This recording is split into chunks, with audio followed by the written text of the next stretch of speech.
show. Gotalkto, you can do it, so don't. Good day, everyone, and welcome back to the Gotalkto English podcast. I am your host, Teacher Emily, and we are going to talk about the United States presidents and the importance of President's Day.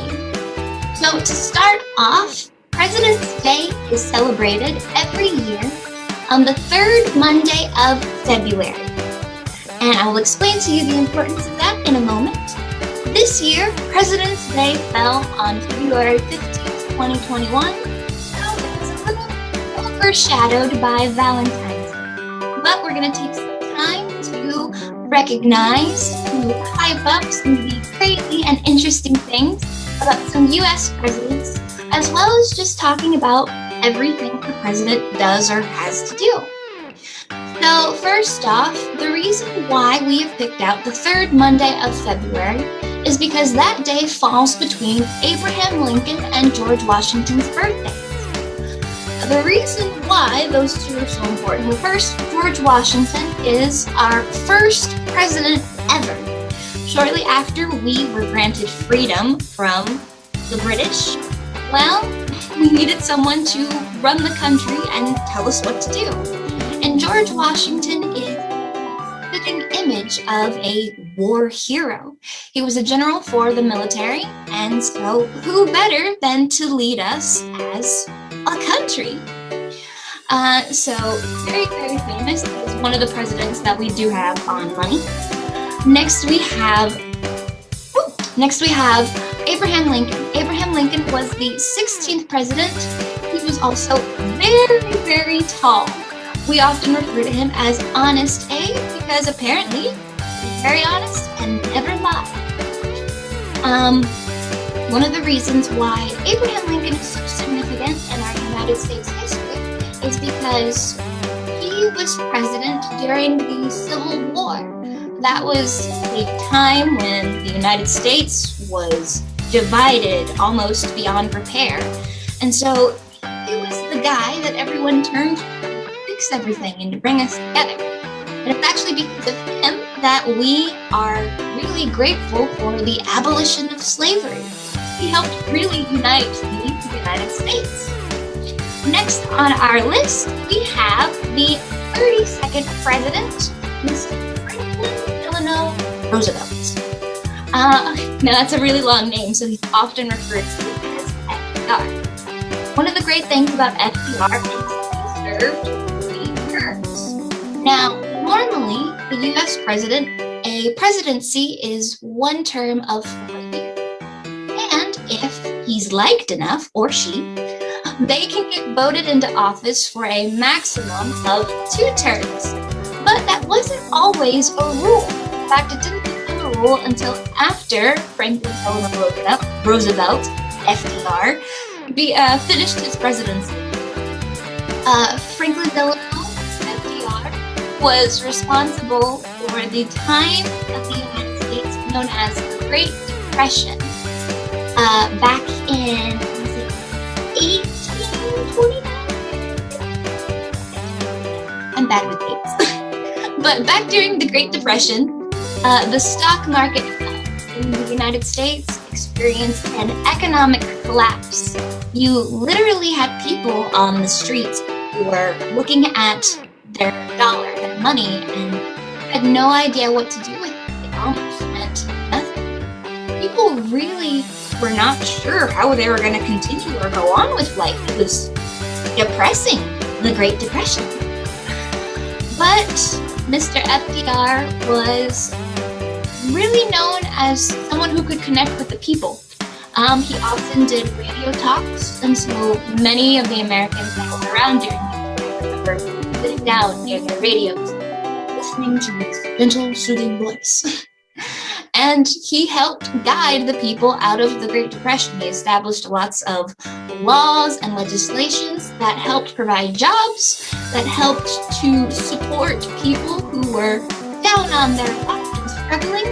And, well, I could tell you all the great things that he did, but the fact that he is the only president that served 3 terms, people liked him so many times. They said, three. Well, he was pretty gosh darn great. After him, we have on our list the 35th president, Mr. John F. Kennedy. Now, one of the significantly interesting things about John F. Kennedy was that he was the United States' first practicing Catholic president. So he introduced Catholicism to the White House. He was also the youngest president elected in, which was a really big thing. If you look at just pictures of all of the US presidents, it's a bunch of old guys. So when John F. Kennedy came onto the scene, everyone was like, oh wow, he's young, he's fresh and new. Some people were not really sure. I don't know, this young guy, he might not know what he's talking about. But overall, he was generally liked for what he did, but unfortunately he was assassinated. Not a good way to go. Shortly after that, we have Mr. Lyndon B Johnson, who superseded John F. Kennedy, and right after him. Now, Lyndon B Johnson was a very hard-hitting, no-nonsense president. He was widely known for his aggressive campaigning and overall tone in his voice whenever he spoke about things. But one of the most interesting things about how he spoke is he was widely remembered for giving interviews from the bathroom. I guess when you're busy, you just can't really make time for those sort of things, which makes sense. I wouldn't want to do that. Next I talk today, my goodness. And then we have Ronald Reagan. He is our 40th president. He served, before he became president, he was actually an actor. One of the really interesting things about Ronald Reagan was, I forgot. I'll come back to that. But those are just a small list of some of the interesting things about the United States president. It's really cool to look back at their lives before they were presidents, like Ronald Reagan. I mean, it's almost kind of crazy. Well, I guess not now, but it's kind of crazy to think about an actor being the United States president. And now we have Donald Trump, which, I guess it's not such a big thing anymore. So who knows? But they're normal people, just like you and me. They have moms and dads, they go to school, they learn things. But once they become president, their lives drastically change. It's almost crazy at the normal things that presidents aren't allowed to do. For example, did you know the president is not allowed to make personal phone calls or talk with family or friends? If he wanted to Skype or just text them, hey, what's up? He has to make sure he does it with his secure line. Which is kind of crazy. I mean, could you imagine if everything you said and everything you did was constantly watched? And it doesn't just stop there. Most of the presidents have children, and whenever they have plays or performances, recitals, well, the president can't go to those either. It's a security risk. He's got to stay home. I guess he'll just have to watch the recording or the DVD. Isn't as great as the live thing, you know that. Speaking of, it doesn't just stop with live performances. We take it a step further. The president isn't allowed to go to the movies. He has to have his own private screening in the White House. Throughout history, I believe there's only been two presidents that have been assassinated, which, considering we're on 40, 45, 46, too many numbers. That's a pretty good number, those are pretty good odds, but the president is very important, much like the Queen of England, and must be protected at all costs. So whenever it comes to normal things like going outside to eat, going out for a restaurant, they aren't super strict about it. No, they're not going to say, oh, you can never, ever, ever go to an Applebee's.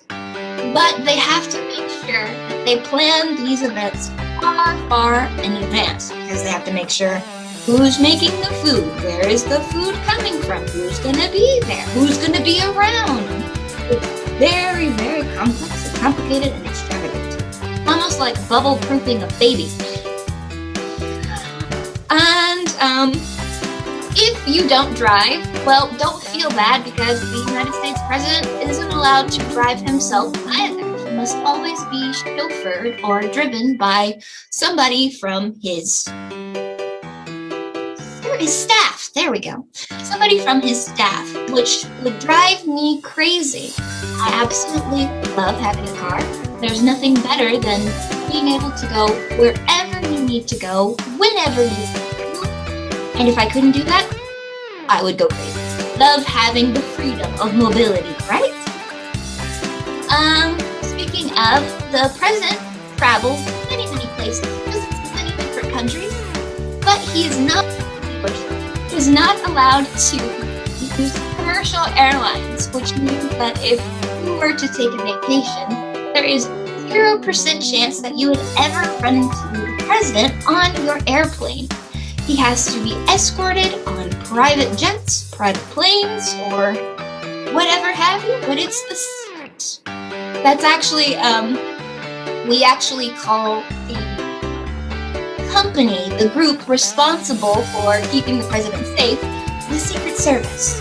And that's pretty much all I could really tell you about it, because it's the president does kind of get to live a pretty charmed life. Don't get it wrong, or don't get it mixed up. I know it sounds like a lot of freedoms are being taken away and you kind of can't really live a normal life. But one of those freedoms that is taken away is the president isn't allowed to clean their own house, the White House. It must always be done by staff, so that way everything can be preserved. They have protocols. It's very step by step to the book. The president can't even open windows to get some fresh air. Can you believe that? So why is the president so important? What is it that they do that makes them such a vital piece to the American way? Well, the president, much like a prime minister or a queen in a monarchy, is a symbol, is a figurehead for the authority, for the law. The president is the executive chief, or the commander-in-chief and the executive official of basically our entire law system. He decides what laws to enforce, which ones that we follow, and which ones to, well, go ahead and make a law. But with the United States government system, we have a balance of powers, is what we call it. And basically, it's a system that's set up so that way no one particular branch or area can have too much power. So if the president wanted to and said, I think every day should be chocolate cake day, everyone has to eat chocolate cake once a day. Unfortunately, as great and fantastic, he has to go through a series of other people and other systems. He has to get votes. He has to make sure that we Americans are okay with it. And it's this whole process. And it's kind of why there's a lot of back and forth. And sometimes it's a little hard to get everyone to agree on things. But in America, we try to progress towards the best outcome for humanity. Whatever's good for the people. We love for people to come here and just live for themselves in a way that makes them happy. In our Constitution, it's mentioned as the pursuit of happiness. The ability to chase after the things that make you happy and make you fulfilled. So today, my challenge for you is, what is your happiness? What are you chasing in life? Maybe you are trying to get an education to become a doctor or to help others. Maybe happiness is traveling to another country, or maybe happiness is getting married and having a family. Go ahead and comment down below, what is the pursuit of your happiness? And if you are a United States citizen, feel free to comment your favorite president or why you like them. There is a big list, and they've all done some pretty impressive things. That's why they're the president. Some good, some bad, but we try to focus on the positive around here. Don't forget to like and subscribe. Follow us on Facebook, TikTok, and please make sure that you subscribe to that YouTube channel. Ring the bell for notifications to get more of our videos. Be sure to follow us on Instagram for fun things and activities. I will be doing a cooking class this Tuesday. You can follow us on Facebook and go to our website, gotalkto.com, for more information or to catch the next one. We have so many incredible activities and opportunities for you to read, for you to flex and exercise your bilingual skills. And if you are a master in English, be sure to check out our French, Spanish, or our German classes. Thank you guys so much. I hope you enjoyed today's podcast. Once again, this has been Teacher Emily, and I hope to see you again next time. Bye-bye.